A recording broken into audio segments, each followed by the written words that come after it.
কারণে চিন্তা করবেন না, যুবরাজ শীঘ্রই সুস্থ হবেন।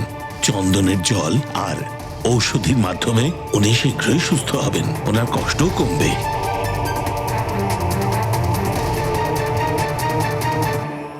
হনুমান যখন অগ্নিদেবের পাবক হুতাশনি তার অর্ধেক সেনাদেরকে নিজের ভেতরে সমাহিত করেন, সূর্যকে গ্রহণ করেন, সে সময়তে ওনার কিচ্ছু হয়নি।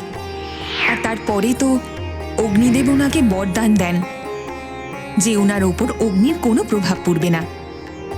তাহলে এটা কি করে হলো যে লাভা পান করার পরে ওনার দেহ উত্তপ্ত হয়ে ওঠে? হ্যাঁ প্রিয়ে, লাভার উষ্ণতা এতটাই অধিক হয়, লোহাও দ্রবীভূত হয়। কিন্তু এত লাভা পান করা সত্ত্বেও হনুমানের দেহ জ্বলে যায়নি, ভস্ম হয়নি। এটা অগ্নিদেবেরই বরদানের প্রভাব ছিল প্রিয়ে। দেবী, দেহের গঠনে জল, বায়ু, অগ্নি ইত্যাদির একটা ভারসাম্য থাকে, তখনই দেহ সুচারুরূপে কার্য করে। হনুমানের লাভা পান করার ফলে তার দেহে অগ্নিতত্ত্বের আধিক্য হয়েছিল, আর জলতত্ত্ব গৌণ হয়ে যায়। সেই জন্য হনুমান অসুস্থ হয়ে যায়। আপনি সত্যি কথা বলছেন প্রভু। আহারের দেহ আর মনের উপর সরাসরি প্রভাব পড়ে যায়। হ্যাঁ দেবী রুক্মণী, সমুদ্র মন্থনের সময় দেবেশ্বর মহাদেবও বিষ পান করেছিলেন। ওনার কণ্ঠ নীল হয়ে গেছিল। আহারের মূল ধর্ম এটাই যে করেছে যেমন ভোজন তার হবে তেমনই মন। এই জন্য মনুষ্যর আহারের যোগ্য পদার্থই আহার করা উচিত।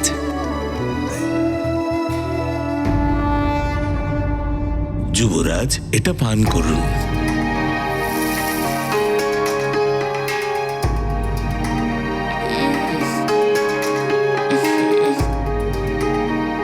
দিদিমা, এটা কি রকম? পাঁচন এরকমই হয়। ওষুধ ভেবে খেয়ে নাও, সুস্থ হয়ে যাবে।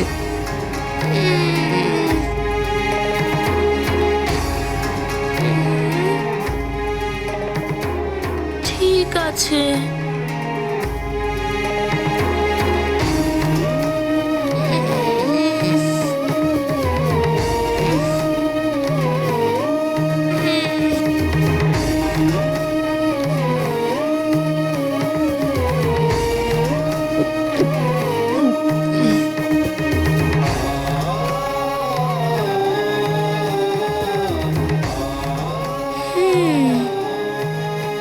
এখন কেমন লাগছে বাবা? কি করব দিদিমা, আমার তেষ্টা তো মিটছেই না। শিষ্য, শীঘ্র যাও, চন্দন জল, পুষ্প জল এবং ঠান্ডা দুধ ইত্যাদি নিয়ে এসো, আর যুবরাজ হনুমানের দেহে ঢালো।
যুবরাজ হনুমান, যুবরাজ, আপনার জ্বালার অনুভব কমলো? না বৈদ্যরাজ মশাই, এখনো শরীরের মধ্যে তাপ অনুভব হচ্ছে।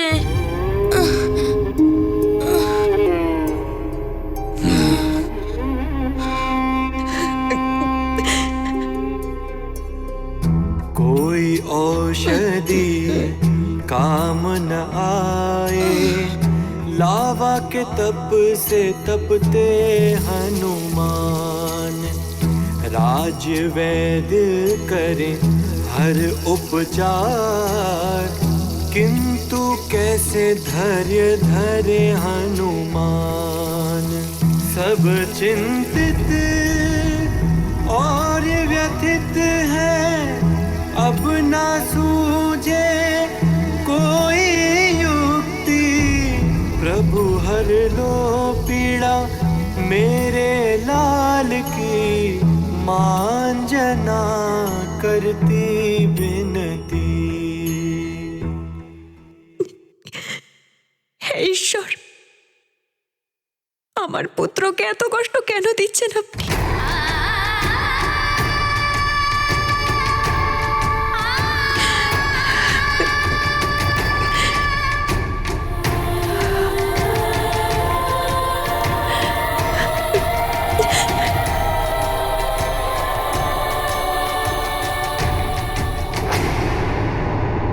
वैश्वनराय प्रतिवेदयामि यत् गृह्ण संग्रो देवासु स एतां पाशनं गृहचदा वेद सर्वनाशं पक्केन स संभवेन्।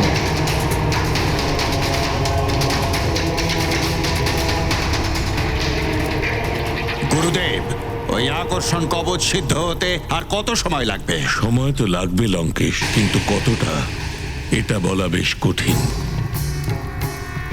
কিন্তু আমি এটা অবশ্যই বলতে পারি যে এইবার এই রক্ষা কবচ সূর্যগ্রহণ ছাড়াই সিদ্ধ হবে। আমার তপবল সিদ্ধ করবে এটিকে। কবচের উজ্জ্বলতার সাথে সাথেই এই যজ্ঞ পূর্ণ হবে।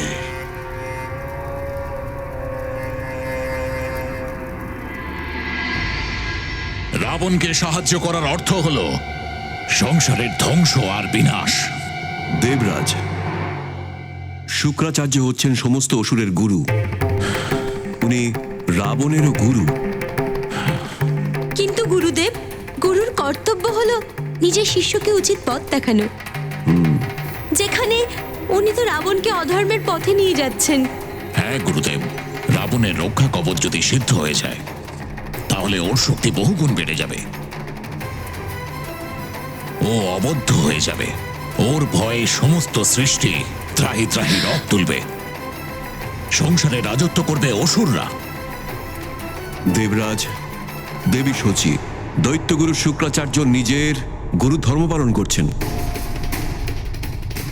সে দেবী হোক, দানব হোক কিংবা মানব হোক, সবাইকে তার কর্মের এবং ধর্মের প্রতি মন দেওয়া উচিত। वैश्वनराय प्रतिवेदयामि यत् गृह्ण संग्रो देवासु स एतां पाशनं गृहचदा वेद सर्वनाशं पक्केन स संभवेन्।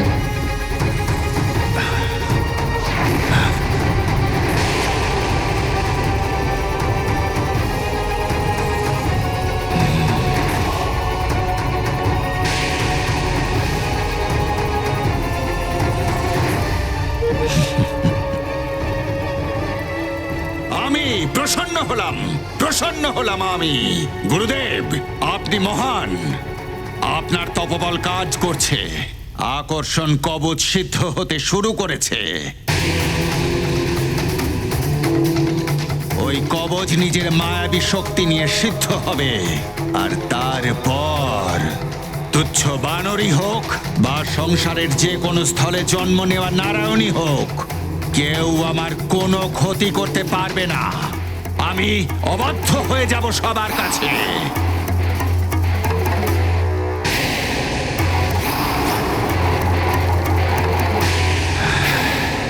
দেখলেন আপনি দেবগুরু, এই শুক্রাচার্য কি করছেন? উনি একবারও ভাবছেন না যে রাবণ এই শক্তি নিয়ে কি করতে পারে। শক্তি সঞ্চয়ের খেলাটা তো দেবতারাই শুরু করেছে মহারাজ। যদি দেবতারাও হনুমানকে এরকম শক্তি প্রদান না করতেন, তাহলে হয়তো শুক্রাচার্য রাবণকে শক্তি দেবার জন্য যজ্ঞ শুরু করতেন না। এই অনিষ্টকারী যজ্ঞকে বন্ধ করতেই হবে। নারায়ণ নারায়ণ। আপনারা তো দেখছি রাবণের যজ্ঞ নিয়েই ব্যস্ত হয়ে আছেন। ওদিকে সংকট মোচন হনুমান স্বয়ং সংকটে, তার পীড়ার অবসান কিভাবে হবে? হনুমানের পীড়াও চিন্তার বিষয় দেবর্ষি নারদ। কিন্তু তার আগে রাবণের এই যজ্ঞকে আটকাতে আমাকে তো কিছু করতেই হবে, আর সেটা আমার দায়িত্ব।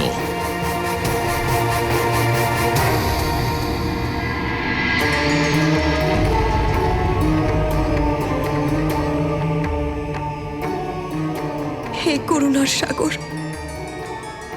করুণা করুন আমার পুত্রের ওপর। আমি তো আপনাদের সমস্ত দেবতাদের দেওয়া বরদান গ্রহণ করে নিয়েছিলাম, আর এই সংকল্প করেছিলাম যে আপনার মহান উদ্দেশ্য পূরণ করার জন্য আমার দ্বারা যতটা যোগদান করা সম্ভব আমি করব। আমার মনে আছে যে এই পথ খুব কঠিন। হে প্রভু, বরদান আপনি দিয়েছেন, পরীক্ষাও আপনিই নিচ্ছেন। হে মহাদেব, হনুমানকে এই পীড়া থেকে মুক্ত করুন, সাহায্য করুন প্রভু।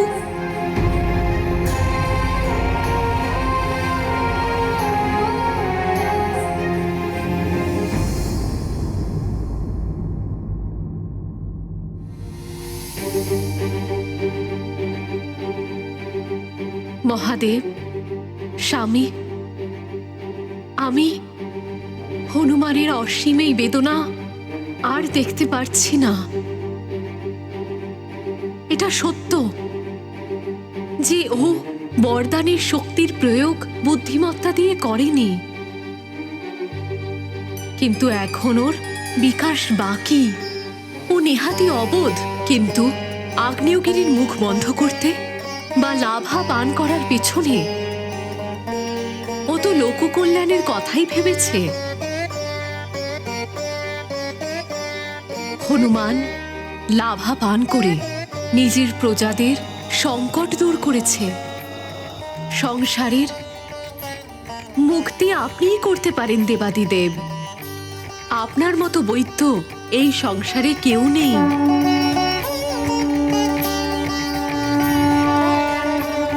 আমি বুঝতে পারছি আপনি কি বলতে চাইছেন করুণাময়ী দেবী।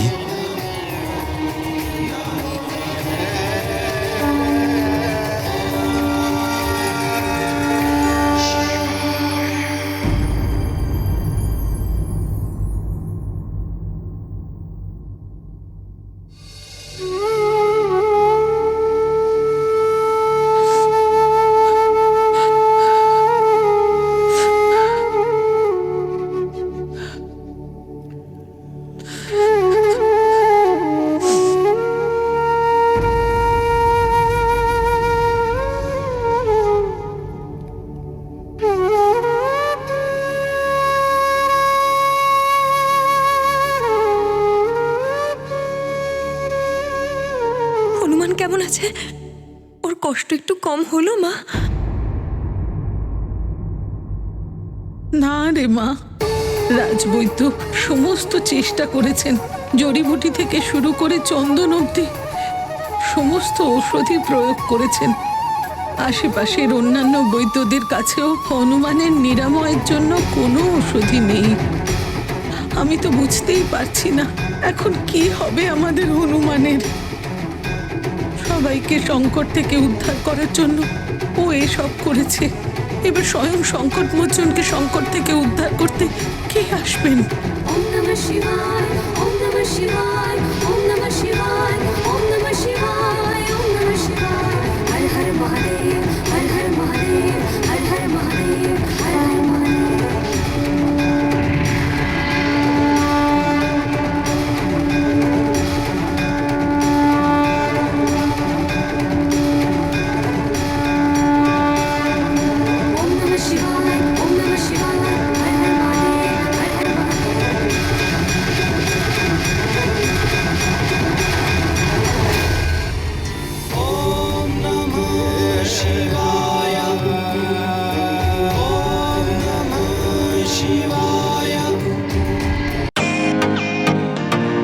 Welcome to Beaten World.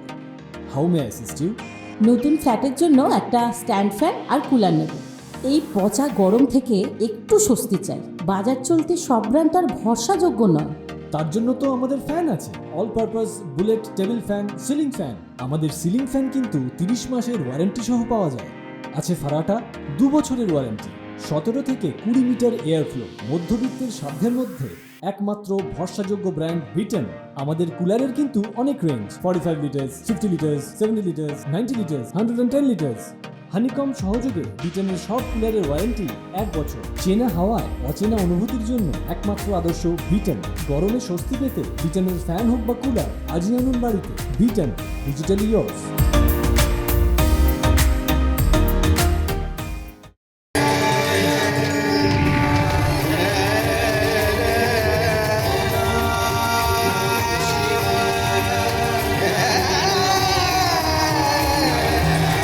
মহারাজ, আমি ক্ষমা চাইছি। আমার পুত্র কি আর সুস্থ হবে না?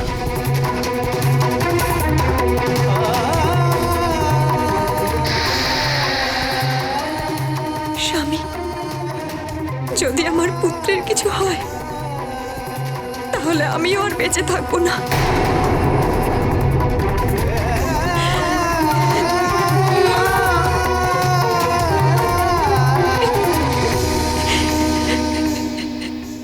মা, আমি বারবার তোমার দুঃখের কারণ হচ্ছি, তাই না?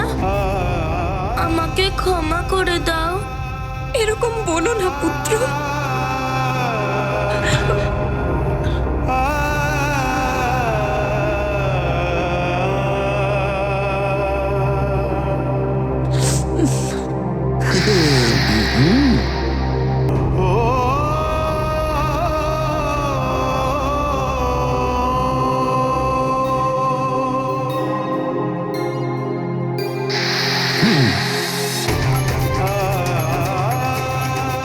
অনেক কঠিন পরিস্থিতির সম্মুখীন হয়েছি আমি। মহা সংকটেও সাহস করে লড়াই করেছি আমি, কখনো হার মানিনি। কিন্তু আজকে আমার পুত্রের কষ্ট দেখে এটা মনে হচ্ছে যে আমি যেন হেরে গিয়েছি।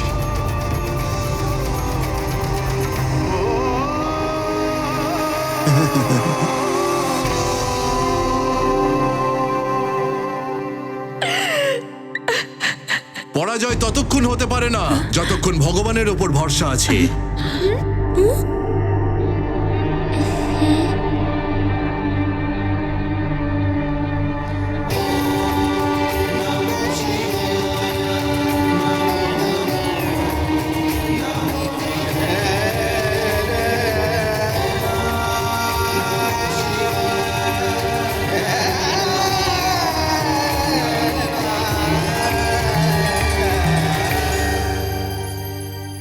চিন্তা চিতা অবধি পৌঁছে দেয়, শরীরকে নষ্ট করে দেয়।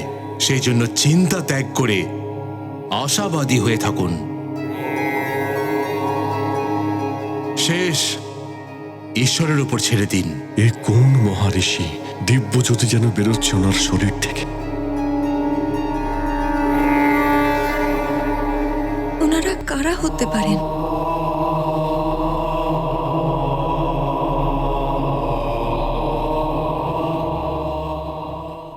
মহারাজ, ইনি একজন নামকরা বৈদ্য। বলছেন যুবরাজকে সুস্থ করে তুলতে পারবেন।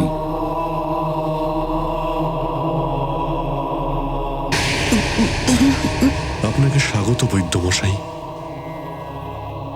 কোথা থেকে এসেছেন আপনি?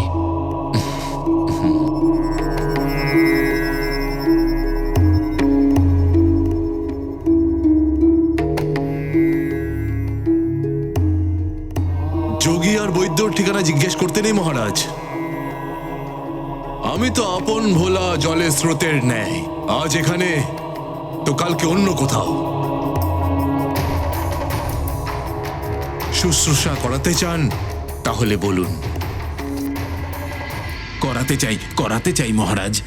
একবার এনাকেও যুবরাজের শুশ্রূষার সুযোগ দিয়ে দেখাই যাক না। হ্যাঁ সেনাপতি, আমার আর কি আপত্তি থাকতে পারে? কিন্তু মহারাজ, বৈদ্যরাজ যা চাইবেন তাই কিন্তু দিতে হবে তাকে।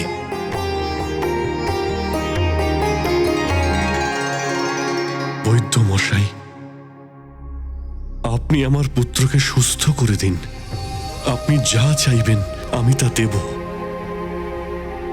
কথা দিচ্ছি আপনাকে। আপনি এই রাজ্যপাট নিয়ে নিন। আপনি যদি বলেন এক্ষুনি ভবন আপনাকে আমি দিয়ে চলে যাচ্ছি, কিন্তু আমার পুত্রকে, আমার হনুমানকে সুস্থ করে দিন।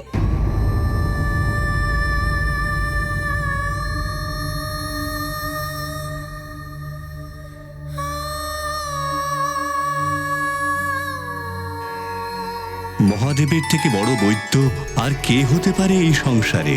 এখন আমার হনুমানের যন্ত্রণা অবশ্যই শান্ত হবে। নারায়ণ নারায়ণ। মহাদেবের মতো বৈদ্য তো খুব কম সৌভাগ্যবানেরই প্রাপ্তি হয়ে থাকে। ধন্য তুমি হনুমান, যে মহাদেব স্বয়ং তোমার চিকিৎসার জন্য উপস্থিত হয়েছেন। আসুন বৈদ্য মশাই।